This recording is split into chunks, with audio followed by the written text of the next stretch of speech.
महापालिकेचे मुख्य लेखापाल सुरेश बनसोडे यांना राज्य सरकारला अवघ्या वर्षभराच्या आत पुन्हा आपल्या सेवेत माघारी बोलावून घेण्याची नामुष्की ओढवल्याची माहिती सूत्रांकडून मिळते।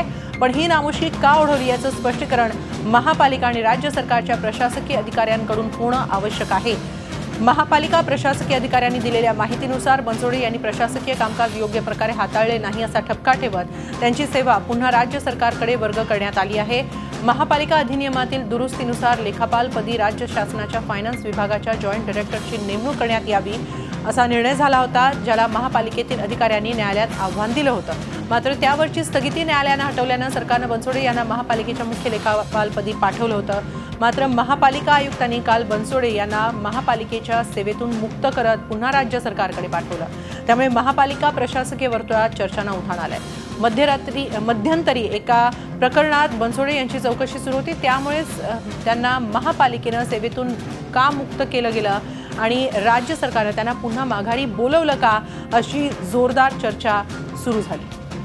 आपण याबाबत अधिक माहिती घेऊया आमचे प्रतिनिधी दिनेश दुखंडे यांच्याकडून। दिनेश, या सगळ्या प्रकरणामध्ये नेमकं काय घडतं आहे, का अशी नामुष्की राज्य शासनावर ओढवलेली आहे, काय सगळा हा प्रकार आहे?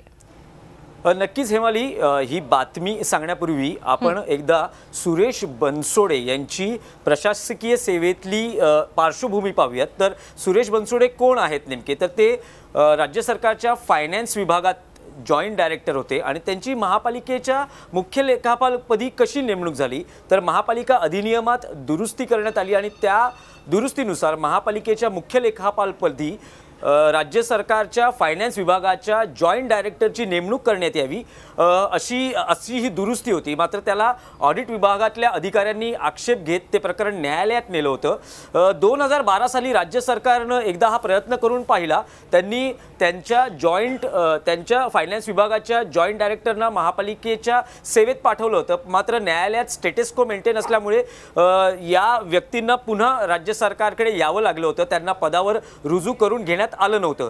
त्यानंतर न्यायालयानं त्या संपूर्ण प्रकरणाला स्थगिती दिली होती आणि ती स्थगिती हटल्यामुळे पुन्हा एकदा राज्य शासनाला आपला अधिकारी महापालिकेत पाठवणं सोपं झालं आणि त्यानुसार सुरेश बनसोडे यांची सुमारे वर्षभरापूर्वी महापालिकेच्या मुख्य लेखापालपदी नेमणूक करण्यात आली होती आणि त्यानंतर त्यांची महापालिकेतली प्रशासकीय कारकीर्द सुरू झाली होती। आता अचानक काल त्यांना पुन्हा एकदा महापालिकेनं राज्य सरकारच्या सेवेत वर्ग केलेला आहे। आपल्याला प्रशासकीय अधिकाऱ्यांकडूनच ही कन्फर्म माहिती मिळते आहे की त्यांना काल पुन्हा राज्य शासनाच्या सेवेत वर्ग करण्यात आलेला आहे।